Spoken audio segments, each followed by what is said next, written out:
প্রস্তাব রাখা হয়েছে? তখন বিভিন্ন বিষয়ে আমাদের যেরকম এবার ফ্লাডিংয়ের সময় এত আমাদের 15,000 কোটি টাকার লস হয়েছে, সেই বিষয়ে সামনে রেখেছি। আমাদের এখানে টিএ দেওয়ার বিষয়ে আমরা কেন দিতে পারি, ফরদিন যখন ফাইন্যান্স কমিশনের সময় আমাদের ডিপ্রাইভ করা হয়েছে, সেই বিষয়গুলো এনেছি। ইনফ্রাস্ট্রাকচার ডেভেলপমেন্টের জন্য আমরা ওনাদের কাছে রেখেছি। বিভিন্ন বিষয়ে বিভিন্ন যেসব হেডলাইন্স আছে তার উপর ভিত্তি করে আমরা কথা বলেছি। তো আমরা আমাদের কথাগুলো ওনাদের সামনে রেখেছি। ওনারাও স্বীকার করেছেন যে ত্রিপুরাতে যেভাবে ফিনান্সকে একটা ডিসিপ্লিন ফিনান্স কন্ডিশনে রেখেছে, ওনারা অ্যাপ্রিসিয়েট করেছেন আমাদেরকে। মানে এরকম না যে অনেক সময় যা খুশি তাই করলাম, তাহলে ব্যাংক্রাফটিতেও তো চলে আসতে পারি। ওনারা এই কারণে কিন্তু এসছে। এবং আমাদের এখানে দেখুন প্রায় 73% আমাদের এখানে ফরেস্ট, রিজার্ভ ফরেস্ট।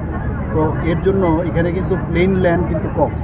তো এখানে বড় বড় আমরা ইন্ডাস্ট্রি আনতে পারিনি।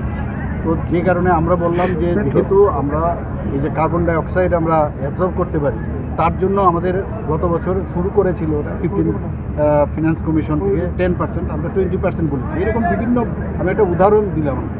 তো বিভিন্ন বিষয় আমরা রেখেছি যে তার উপর ভিত্তি করে আমাদের কে যেন আরও বেশি, আমরা তো অ্যাকচুয়ালি এটা একটা রিকমেন্ডেশন কমিটি, এটা অ্যাডভাইজারি কমিটি, অ্যাডভাইস দেবে, they are satisfied with our performance. রাজনৈতিক দলগুলি এডিসিকে ডাইরেক্ট ফান্ডিংয়ের কথা বলেছে, এই ক্ষেত্রে ওরা ওদের কথা বলেছে। সরকারের কি প্রস্তাব?